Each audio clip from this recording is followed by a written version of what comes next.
আপনার এই পোশাকের দাম সর্বোচ্চ 100 টাকাই হবে। তোর এত বড় সাহস, তুই আমার ড্রেস আপ নিয়ে কথা বলছিস? আর তুই কি জানিস আমার ড্রেস?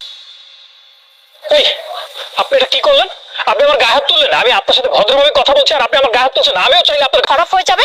আমি ভদ্রভাবে কথা বলছিলাম, আপনি শুনছিলেন না। এখন মনে হচ্ছে আপনাকে একটা শিক্ষা দিতেই হবে। বলেছিলাম যে আমার গায়ে যদি তুই হাত দিস না, তাহলে তোর এই হাত আমার তোর সাথে থাকবে না। দাঁড়া, তোকে না আমি এখন দেখাচ্ছি মজা। আর তোকে আমি বললাম আমার বয়ফ্রেন্ডকে আমি এখন কল দিব, তারপর তোর অবস্থা কি করে দেখিস। তোর চেহারা থাকবে না। দেখেন দেখেন, আপনি আপনার গ্যাংস্টার বয়। আর তুমি কোথায়? তুমি এখন আমার বাসার সামনে চলে আসো। একটা ছোট লোক ফকিন্নির বাচ্চাকে না শায়েস্তা করতে হবে। তুই যা। বেবি, কার এত বড় সাহস তোমার সাথে খারাপ ব্যবহার করেছে? তুমি জানো, হ্যাঁ, এই ছোট লোক ফকিন্নি তুমি ওকে ছাড়বে না। ওকে তুমি এমন শায়েস্তা করবে, এমন শায়েস্তা করবে, জীবনের জন্য কোনোদিন আর আমার সামনে পর্যন্ত না আসতে পারে। এই ছোট লোকের বাচ্চা, ফকিন্নি, মিস্টার বয়ফ্রেন্ড, দেখে তো মনে হচ্ছে